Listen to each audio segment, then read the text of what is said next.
الحمد للہ رب العالمین وصلوات اللہ وسلامہ علی اشرف الانبیاء والمرسلین وعلی آلہ واصحابہ اجمعین وعلی من احبہم وتبعہم بإحسان الی یوم الدین اما بعد فاعوذ باللہ من الشیطان الرجیم بسم اللہ الرحمن الرحیم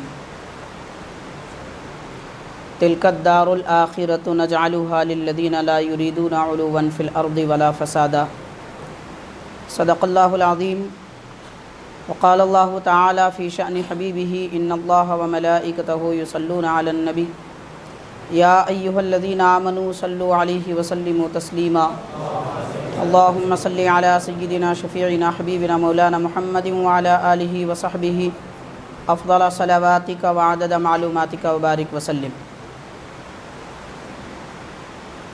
معزز و محترم حاضرین، السلام علیکم ورحمۃ اللہ وبرکاتہ۔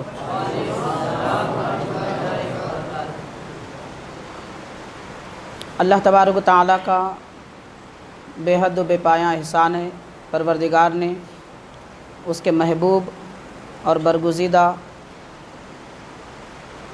ولی کا تذکرہ پاک کرنے اور سنانے کی ہمیں توفیق عطا فرمائی۔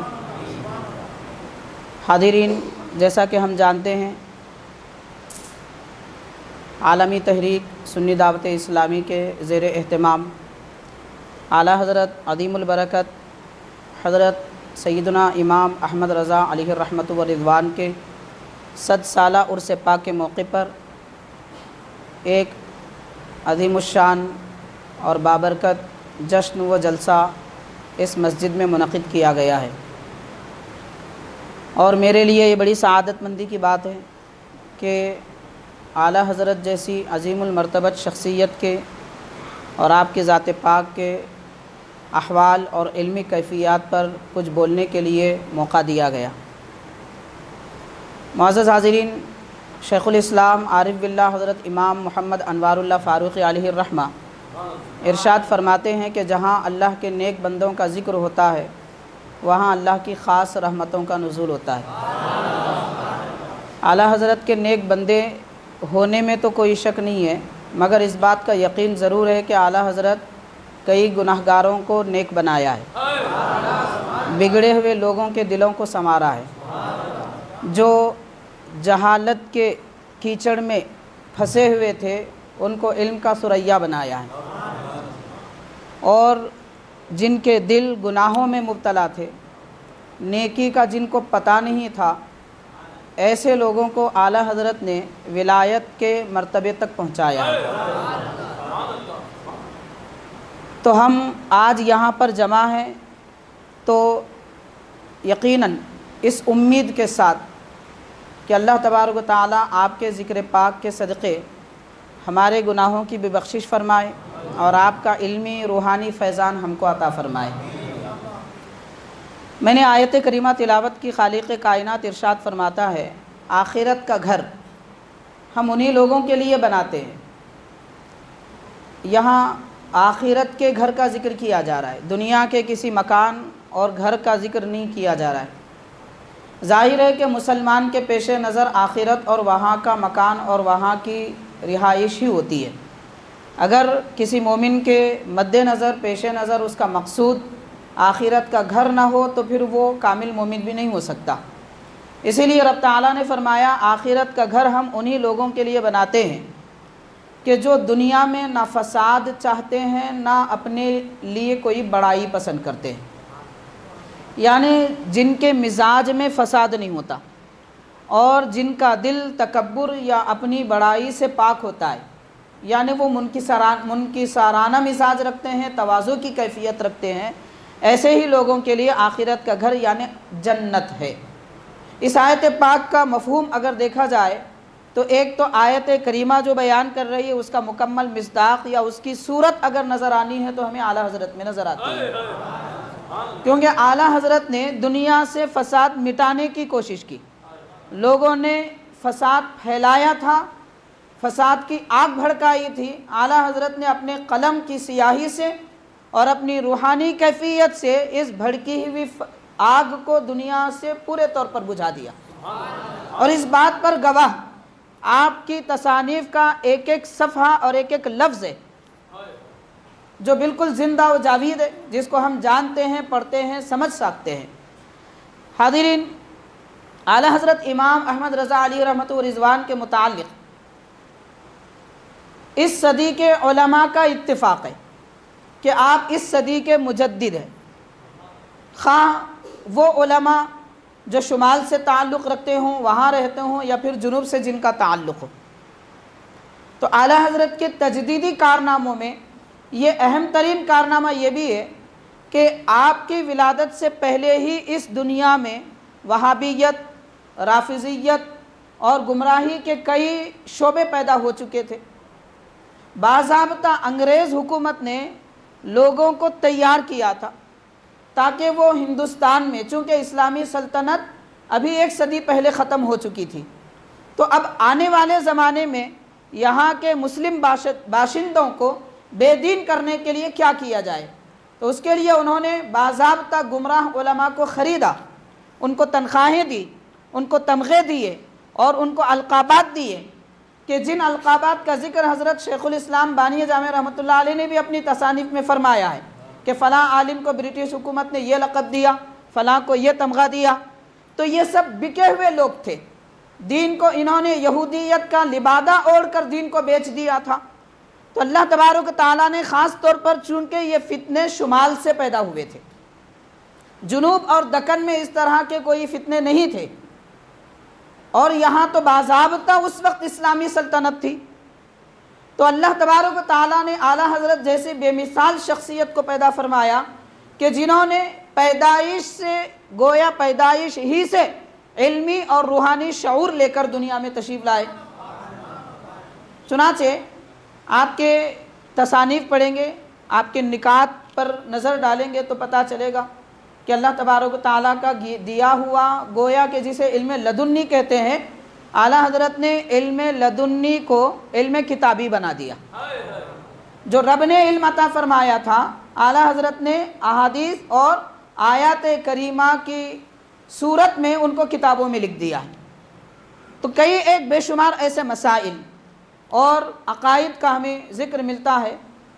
اور ایک بات میں یہاں عرض کروں گا، حاضرین، تقریباً 13ویں صدی کا جو آغاز تھا، یا یوں کہہ لیجئے کہ 12ویں صدی کے آغاز سے لے کر جو دشمنان دین نے اسلام پر اور خاص طور پر اہل سنت والجماعت کے عقائد پر حملہ کیا، ایک طرف مہدوی اٹھے، دوسری طرف رافضی جڑ پکڑنے لگے، تیسری جانب وہابی نیا رخ لے کر یہ فرقہ پیدا ہوا، گستاخیاں عام ہونے لگی، عقائد اہل سنت پر کاری ضربیں لگائی جانے لگی۔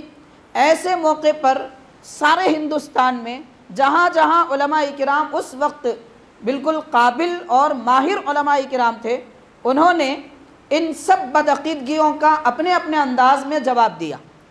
اور اگر ہم ایک صدی پہلے کے اکابر اور مشاہیر اور ان علماء کی تصانیف پڑھیں گے تو آپ دیکھیں گے یہ سب اپنی اپنی جگہ دور دور مقامات پر رہتے ہیں۔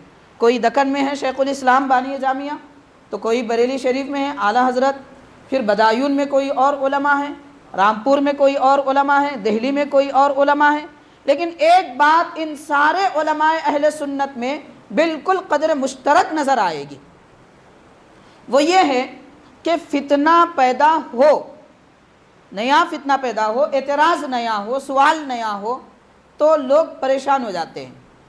تو یہ پچھلی صدی کا جو مرحلہ تھا، یہ ایسا مرحلہ تھا کہ اہل سنت والجماعت پر جتنے اعتراضات اور سوالات کیے گئے تھے وہ سب کے سب نئے تھے، اس سے پہلے نہیں کیے گئے تھے۔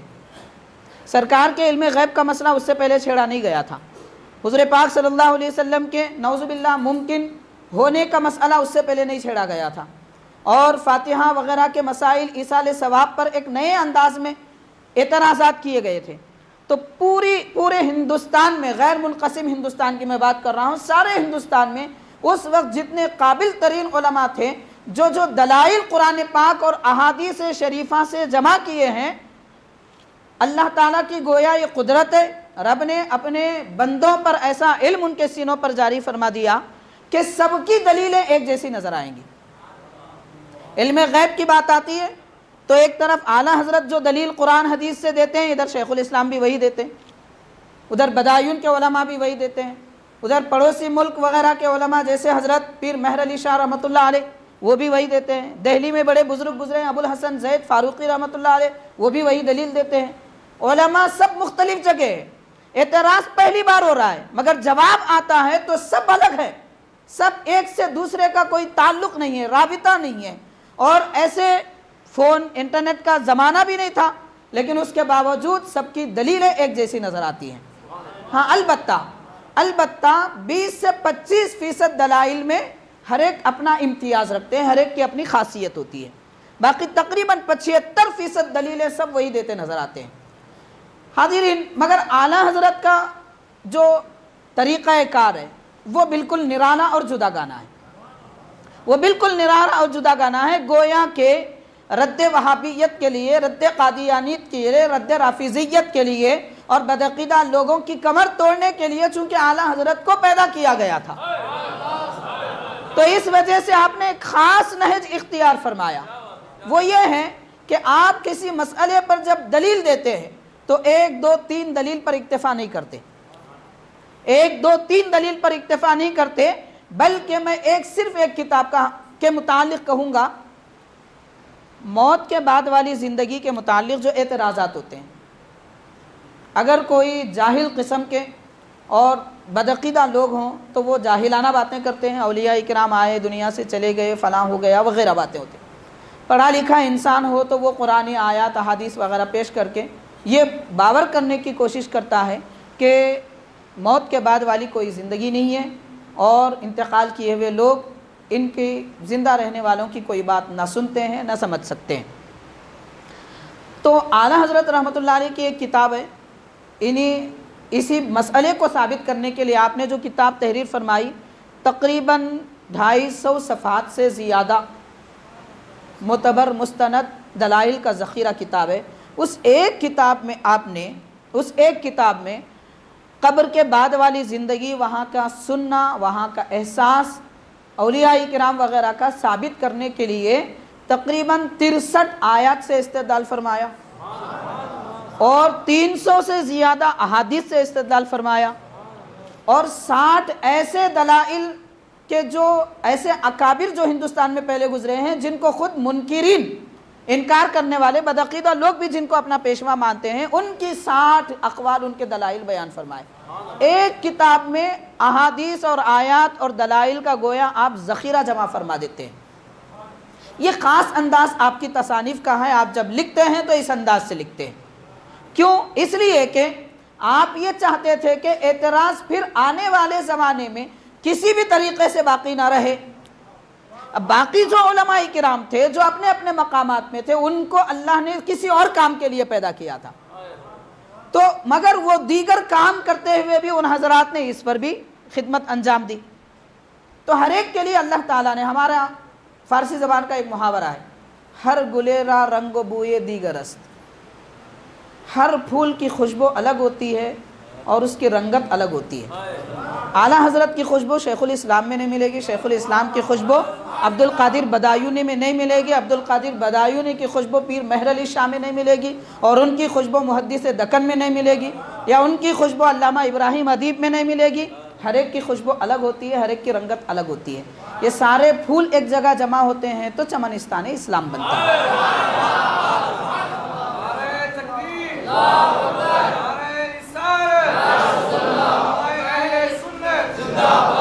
تو اعلیٰ حضرت جس کام کے لیے اللہ تعالیٰ نے آپ کو پیدا فرمایا تھا، اس کام میں بے مثال خدمات آپ نے انجام دی ہیں۔ چنانچہ آپ کے انداز تحریر وغیرہ، علمی کچھ باتیں، اور آپ کے حیات طیبہ، آپ کی ولایت والی زندگی، حیا اور شرم سے متعلق، ماں باپ کی خدمت کے متعلق آپ کی زندگی اور آپ کے علمی مختلف گوشوں پر میں آج آپ کی خدمت میں کچھ باتیں رکھنے کی کوشش کروں گا۔ پہلے میں آغاز کرتا ہوں اعلیٰ حضرت کے فتاوی رضویہ۔ کتابیں تو ماشاءاللہ آپ کی 1000 سے کچھ زیادہ ہے، 1000 سے زیادہ کتابیں آپ نے تحریر فرمائی۔ مگر یاد رکھیں، اور ایک بات بھی میں عرض کرنا چاہتا تھا، 1 صدی پہلے ہمارے علماء اہل سنت نے، مشاہیر نے جو دلائل اہل سنت کے لکھے ہیں، جو دلائل ہمارے علماء نے 100 سال پہلے لکھے ہیں وہ 100 سال سے لے کر آج تک، بلکہ ہو سکتا ہے جب تک بدعقیدہ رہیں تب تک بعد میں لکھنے والوں نے کوئی نیا کام نہیں کیا، بعد میں لکھنے والوں نے کوئی نیا کام نہیں کیا۔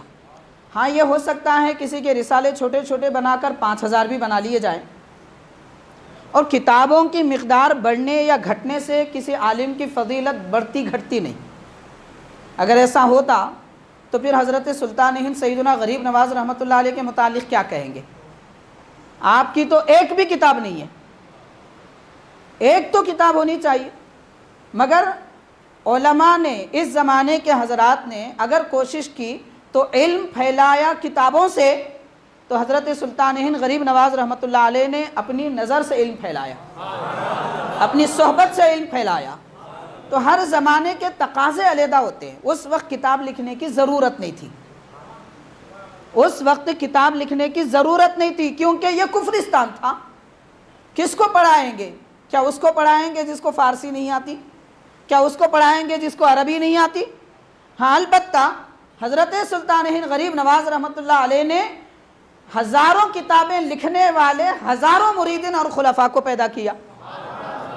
اب بلکہ سارے ہندوستان میں جتنے علماء لکھتے ہیں وہ سب آپ ہی کا فیضان ہے، اس میں کوئی شک کی بات نہیں ہے۔ لیکن عرض یہ کرنا چاہتا ہوں کہ اعلیٰ حضرت اور آپ کے زمانے میں جن علماء نے جو دلیلیں لکھی ہیں عقائد اہل سنت پر خاص طور پر، تو بعد میں لکھنے والوں نے کوئی بڑا کارنامہ نہیں کیا، انہیں دلائل کو آسان انداز میں پیش کیا۔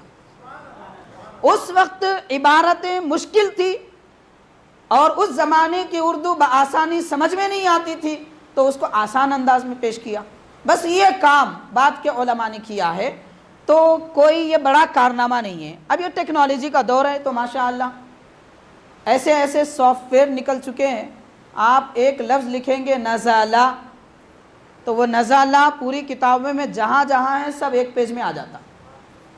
اب اس دور میں اگر کوئی ایک حدیث کا حوالہ 50 کتابوں سے دے رہا ہے تو کوئی بڑی بات نہیں، کوئی بڑا کارنامہ نہیں ہے، کیونکہ سب ایک صفحے پہ ہے، اسکرین پر موجود ہے۔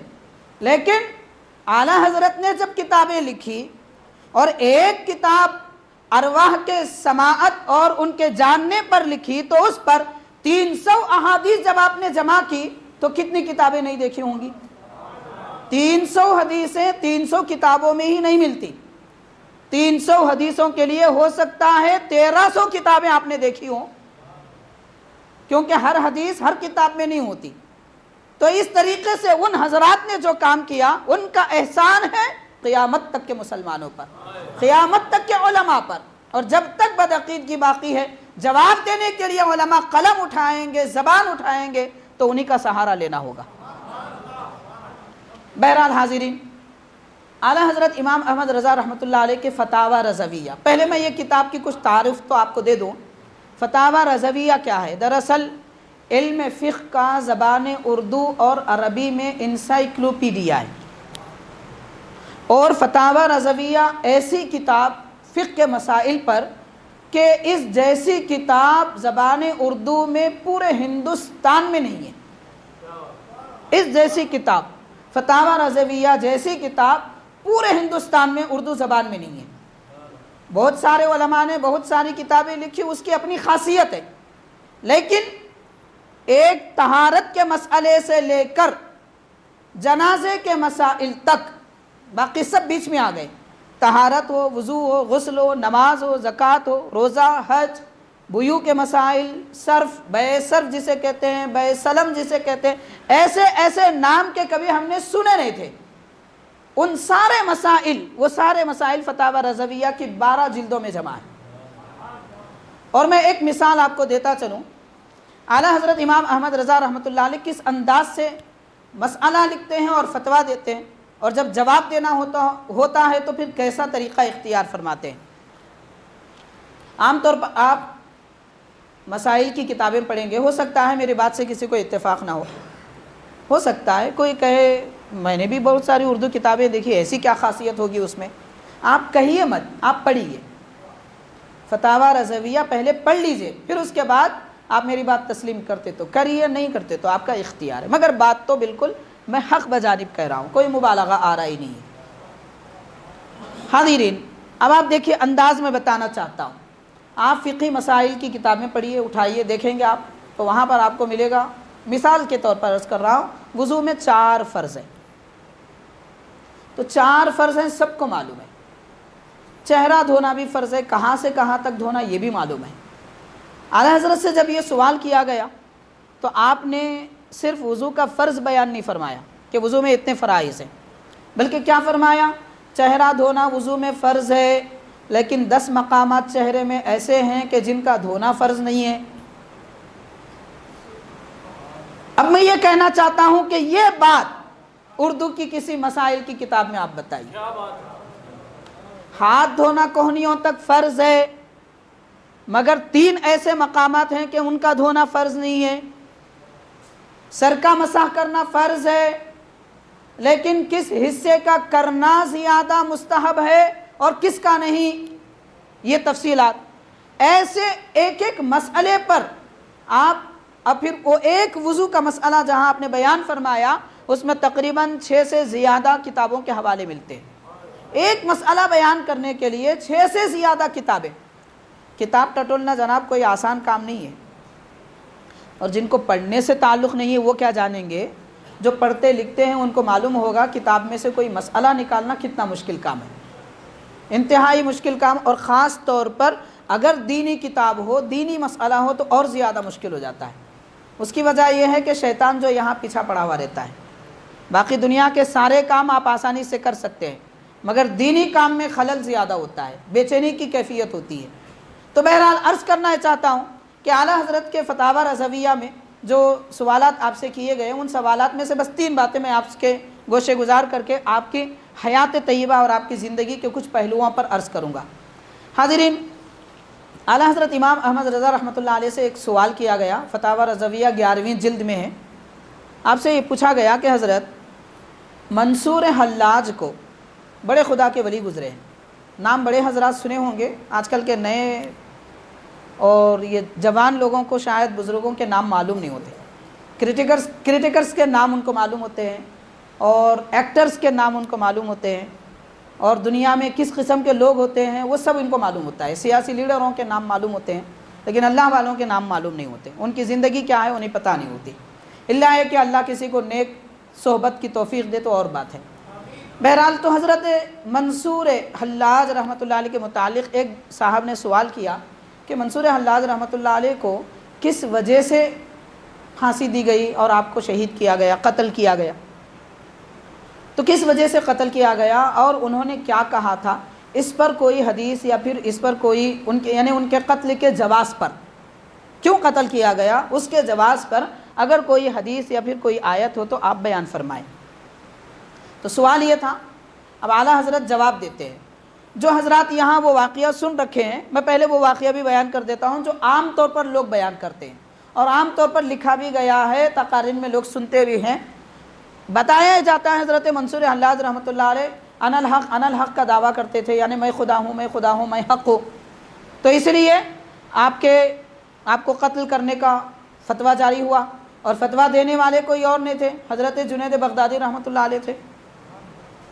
تو اتنے بڑے سید الطائفہ جن کو کہتے ہیں جنید بغدادی، حضور غوث پاک رضی اللہ تعالیٰ عنہ کا سلسلہ جن سے ملتا ہے، شیوخ کرام میں سے سیدنا پیران پیر کے، وہ جنید بغدادی رحمۃ اللہ علیہ دوسرے خدا کے ولی پر قتل کا فتویٰ دے رہے ہیں، مرتد ہو چکے ہیں، یہ فتویٰ دے رہے ہیں۔